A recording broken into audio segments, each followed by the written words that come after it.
45 ഇപ്പോൾ 46. കോൺഗ്രസ് ഇപ്പോൾ 46, 45 എന്നുള്ള സംഖ്യ ഇപ്പോൾ കടന്നിരിക്കുന്നു എന്ന് പറയാം. എന്തായാലും തീർച്ചയായിട്ടും കോൺഗ്രസിന് ആശ്വസിക്കാൻ കഴിയുന്ന ഒരു ഫലസൂചനകൾ വരികയാണ് എന്ന് പറയാം.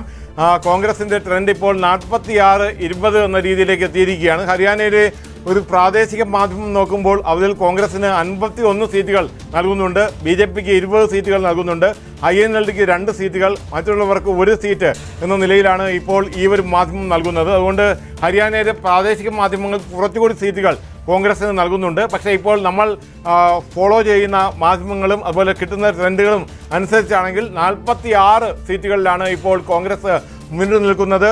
ഇപ്പോൾ എന്തായാലും കോൺഗ്രസ് മുന്നിൽ നിൽക്കുന്നത് 46 സീറ്റുകളിൽ 20 സീറ്റുകളിൽ മാത്രമാണ് ഇപ്പോൾ BJPക്ക് ഒരു ലീഡ് നേടാൻ കഴിഞ്ഞിരിക്കുന്നത്. അതായത് എന്തായാലും ഹരിയാനയിൽ ഇപ്പോൾ കോൺഗ്രസിൻ്റെ ഒരു മുന്നേറ്റം കാണുന്നുണ്ട്. ഈ ഒരു അരമണിക്കൂർ വോട്ടെണ്ണൽ പിന്നിടുമ്പോൾ കോൺഗ്രസിന് ഇപ്പോൾ അധികാരത്തിലേക്ക് എത്താനുള്ള സാധ്യത കൂടുകയാണ്.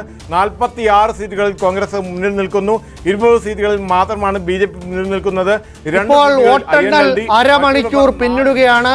ഇപ്പോൾ നമുക്ക് പറയാൻ കഴിയുന്നത് ഹരിയാനയിൽ കോൺഗ്രസ് മുന്നേറ്റം, ജമ്മു കശ്മീരിൽ ഇഞ്ചോടിഞ്ച് പോരാട്ടം.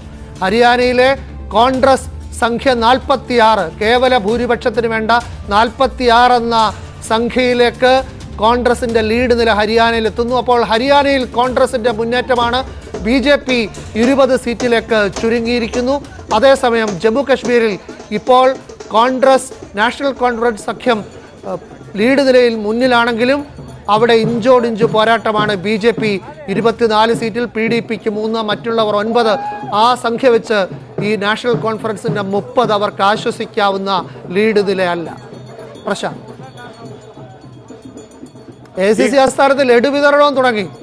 ആഹ്ലാദ പ്രകടനം മാത്രമല്ല, ലഡുവിന്റെ നിറം പക്ഷേ കാവിയാണ്, ഓറഞ്ചാണ്.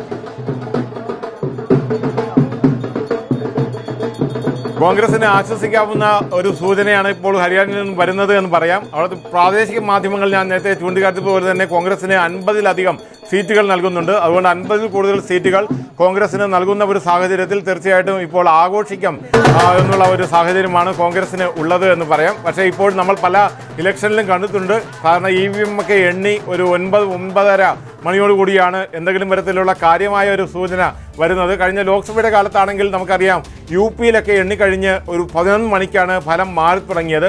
10-10:30 ആയപ്പോൾ ചില മാറ്റങ്ങൾ കണ്ടു തുടങ്ങി. 11 ആയപ്പോഴേക്കും UPയിലൊക്കെ ഫലം വളരെ രീതിയിൽ മാറി തുടങ്ങി. അതുകൊണ്ട് ആ ഒരു ട്രെൻഡ് ഇത് നിലനിൽക്കുമോ എന്നറിയാൻ കുറച്ചുകൂടി നമുക്ക് കാത്തിരിക്കേണ്ടി വരും. പക്ഷേ ഇപ്പോൾ എന്തായാലും കോൺഗ്രസിന് ആശ്വസിക്കാവുന്ന കാര്യം BJPക്ക് വലിയ മുൻതൂക്കമുള്ള ചില മേഖലകളുണ്ട്, പ്രത്യേകിച്ച് ട്രഡീഷണൽ BJP സീറ്റുകൾ എന്ന് പറയാം.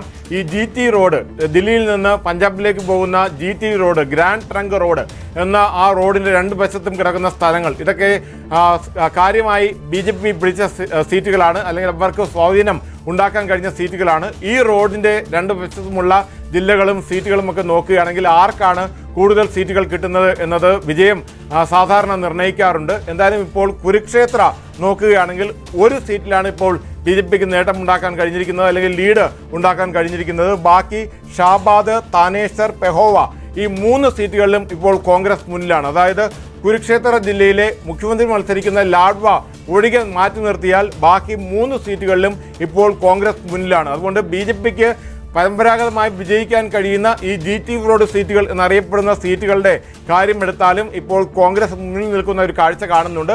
അത് വലിയൊരു ട്രെൻഡാണ്. തീർച്ചയായിട്ടും BJPയുടെ മേഖലകൾ കൂടി കോൺഗ്രസ് പിടിക്കുന്നു എന്നുള്ള ട്രെൻഡാണ്. അതുകൊണ്ട് അത് നമുക്ക് 47 സീറ്റിലേക്ക് കോൺഗ്രസിന്റെ ലീഡ് നില ഹരിയാനയിൽ ഉയർന്നിരിക്കുന്നു.